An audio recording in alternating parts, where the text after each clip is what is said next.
Bear with me one moment while I just make sure everything's working on the stream.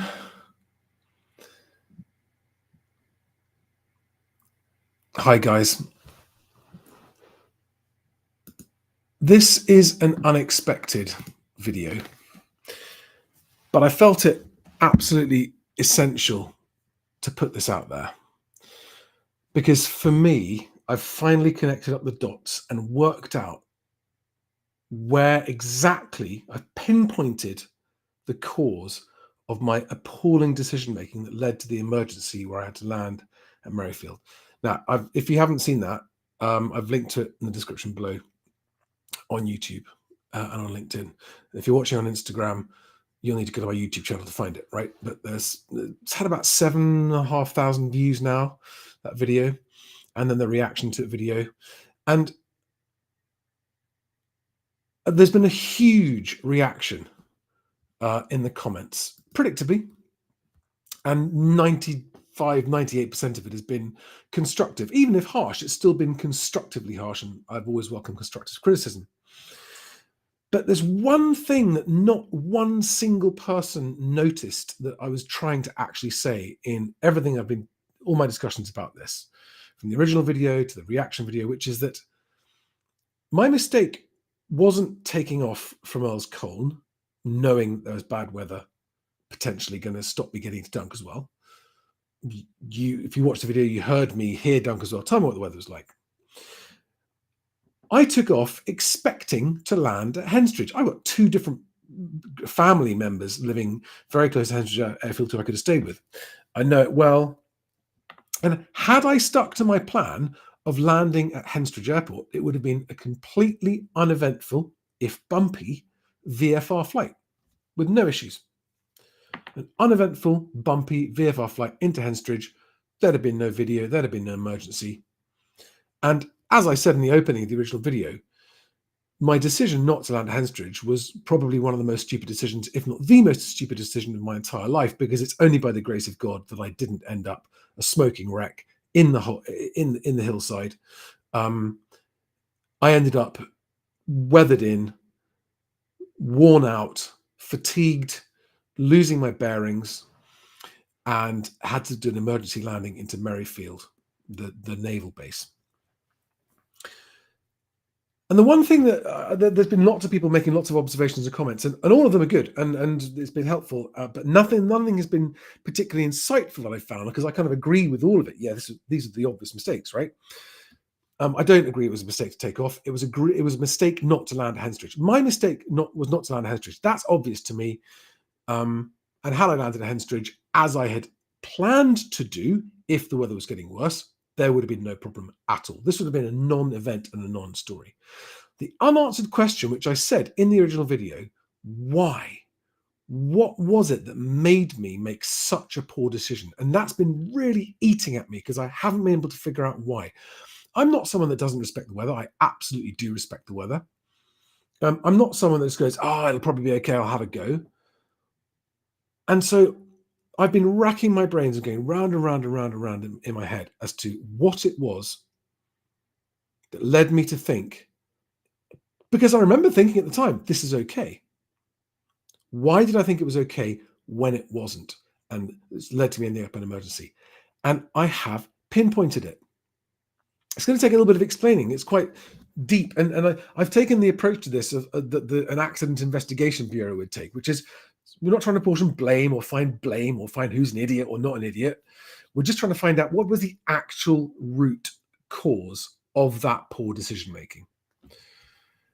And yes, I can hear all the funny comments about personality judgments and that kind of stuff. But again, that's not really, I know that that's not the cause of it.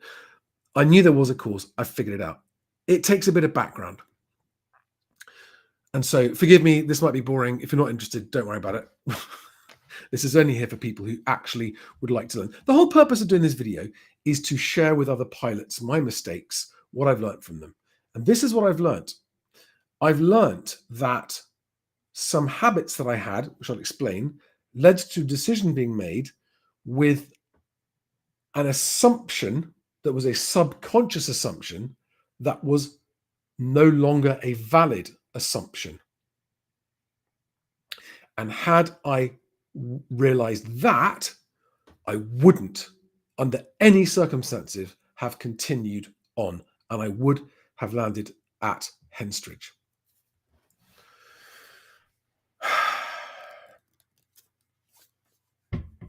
Sip of tea for this.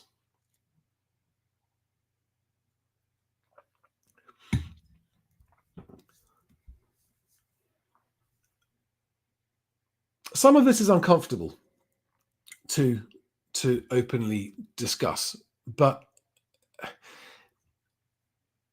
I don't think that it's possible to explain this. And by the way, it doesn't take away any responsibility. It was 100% poor decision making on my part. There's no question about that. I never used to be comfortable flying in marginal VFR weather, even after I got my IMC rating and was quite current and quite proficient. I either wanted to do a full planned instrument flight or I wanted to stay VFR. I never wanted to have to switch from VFR to instruments.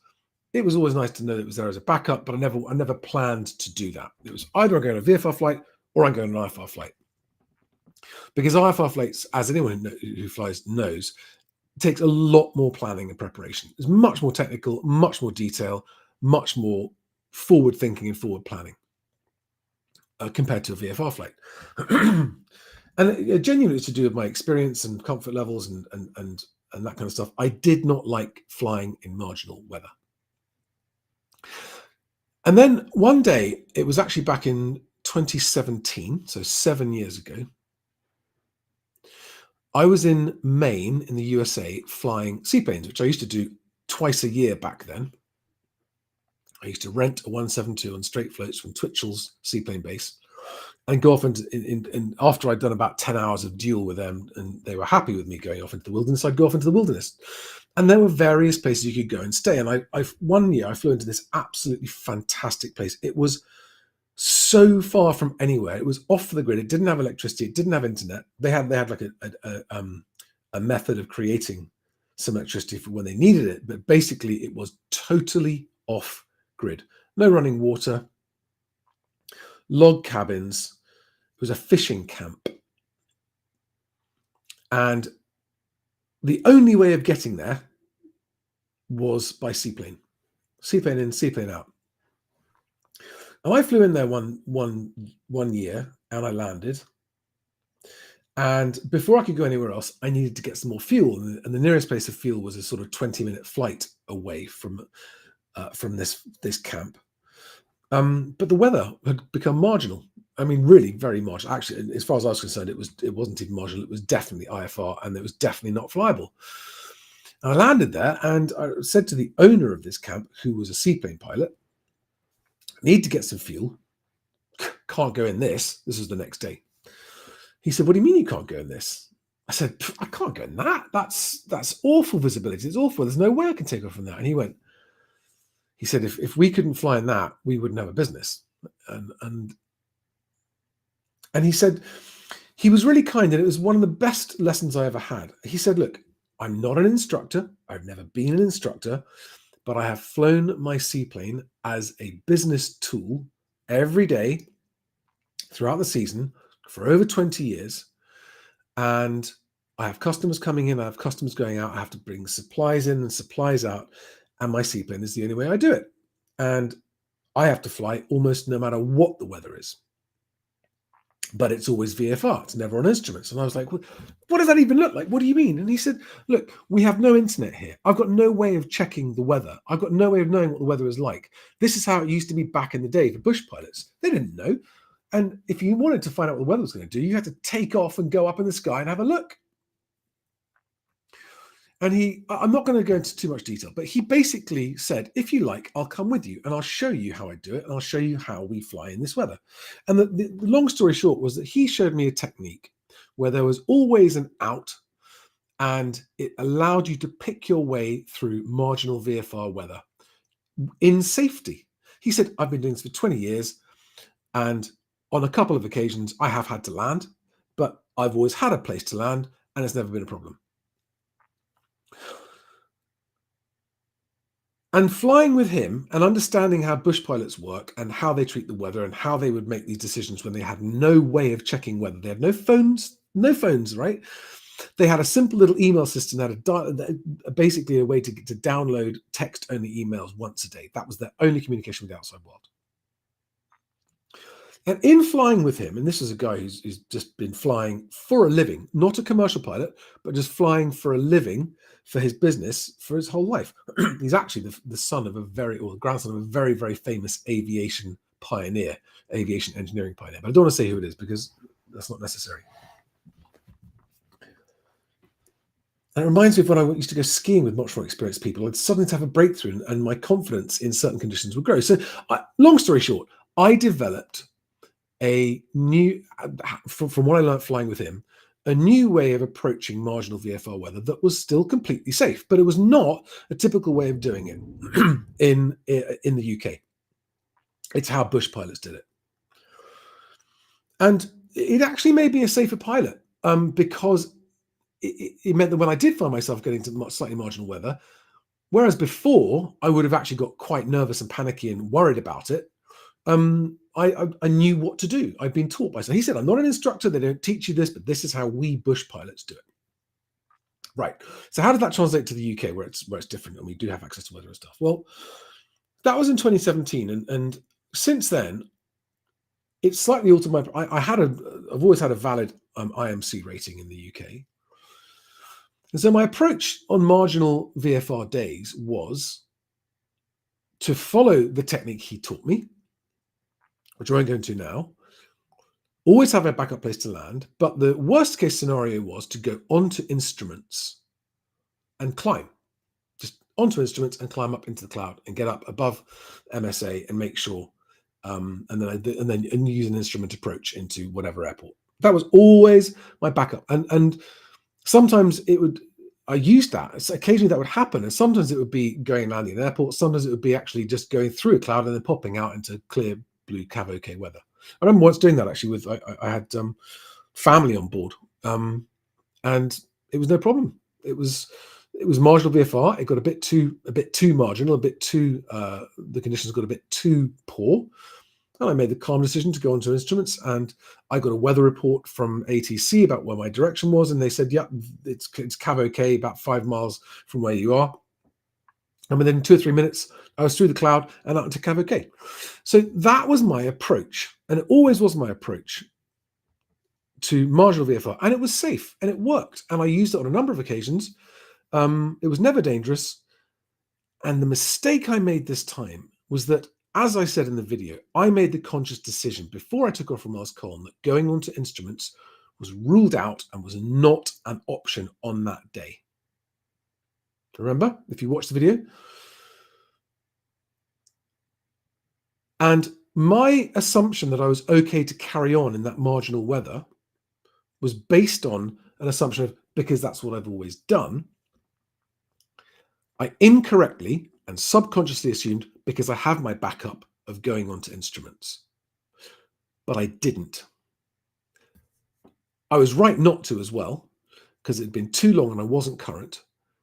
And I had made the correct and I think very cautious assessment that under no circumstances would I be going onto instruments that day. Okay, for a number of reasons. And that was my only other good thing I did that day. But that effectively removed my usual fallback when flying in marginal weather of going onto instruments and climbing up and then either using an instrument approach somewhere or flying into better conditions until it was clear in VFR again. And that was my mistake. I failed. I failed to acknowledge and remember that my routine backup scenario of going onto instruments was not available to me on that day. And had I remembered that, I would not have continued past Henstridge under any circumstances. I was up. It kept me awake. I was thinking about it, and I couldn't sleep. I was like, why? Ran around in my head. What is it? Why? And suddenly I was like, oh my God, that's it. back since 2017, I have felt comfortable flying in marginal VFR conditions because I've always had the backup option, which I've used a number of times over the years, and it's never been a problem. It's always been safe. My backup option was not there in this case, and I failed to connect the dots and go, I can't continue into marginal weather that I normally would do because my backup option to go into instruments is not there. And that was my decision-making failure. I suppose I didn't have my marginal VFR mental checklist before going into marginal conditions. What's my backup? What's my... And yes, I thought, I can go back to Henstridge, but that wasn't a good enough one. So Mark, you're here saying good learning, never rule out any options before you attempt to fly. No, I don't know if you saw the original video, Mark, but there was a list of reasons why I ruled out going onto instruments. And it was a conscious, clear decision, 100%, no exceptions. I will not be going into instruments. I will land. As I said in the video, had I tried to go onto instruments into IMC, I'm almost certain that would have ended with a crash because of how uncurrent I was feeling and various, also very fatigued. I already had task saturation. There was a whole load of reasons why. I've been flying for 2 hours in severe turbulence. It was never going to be okay on that particular occasion. I mean, yeah, had I found myself inadvertently in IMC, had I found myself in IMC conditions through having no option, no choice, yeah, obviously I would have had no choice to try and fly on instruments, but I don't think it would have ended well that day. So guys, that's it. I'm just about to upload and publish the vlog of me recovering my airplane from Merrifield 5 days later. Even that day, it was an interesting day because they needed and wanted me to get the plane off Merrifield. But it was a very, very windy day at Dunkeswell, and the wind was directly across the runways. It was a bit of a challenge, and I had to make in-flight decision-making changes. But I'll put the vlog up there so you can all see what happened and how I got home.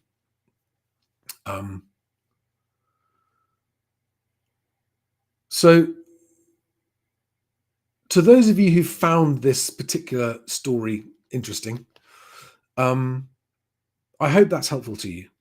For me, it's a massive breakthrough because it didn't make sense to me. Why did I make that mistake? Why didn't I land at Henstridge? What made me think it was okay to carry on when it clearly wasn't? And I put myself into that position.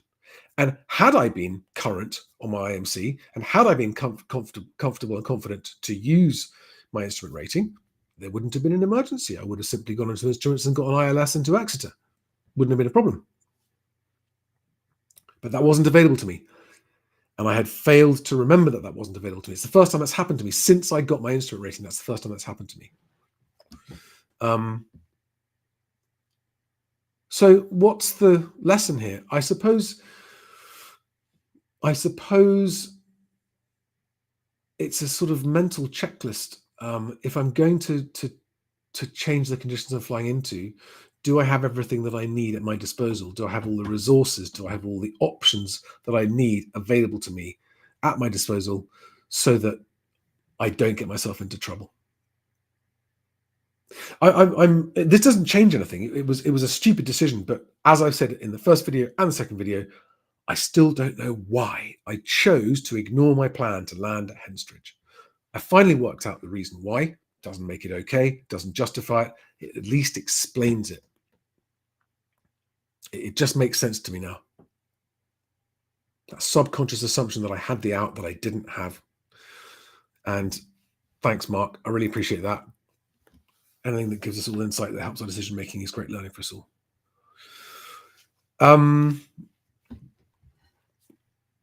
So guys, thanks very much. I'm going to wrap it up here. I'm going to, straight after this, I'm going to publish the follow-up vlog of recovering the plane from Merrifield back to Dunkeswell, which was a wonderful day actually, and something lovely happened. So I hope you enjoy that if you watch it. When I've had a chance, once it's up there, I will link to it in the description of this video and at the end of this video so you can watch it. Thank you, guys. Any last minute questions about what I've talked about in this video from anyone who's watching before I go? Be very happy to take those. Any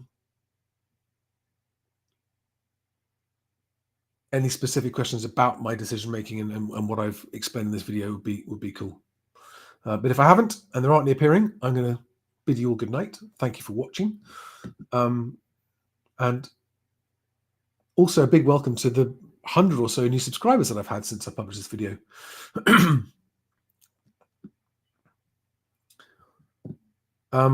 Rupert Lawson, hi there, says good debrief development. Yeah, thank you. It's usually the case that things can go wrong quite quickly in the flying world. The sooner we can turn back, the better. Yep. Yeah. I do hope that this is as helpful to everybody, because it was massively helpful to me, and I felt like a massive cloud had been lifted, which I've been living with since April, since that emergency happened. So it's been three or 4 months since then that I haven't been able to finally racked my brains and got it, and it feels great to have understood it, because now I have a real takeaway. Yes, I've got to do a lot more instruments. Yes, I should get my instrument rating. Yes, I need to be more comfortable and proficient using my Garmin. Those are all things I did already know, and a lot of you have agreed with that. It wasn't a question of underestimating weather. It was a question of failing to stick to my plan to land. You're all welcome. Thank you very much. Thanks for watching. Thanks for your feedback. And all the best. Safe flying, guys. See you soon. Bye-bye.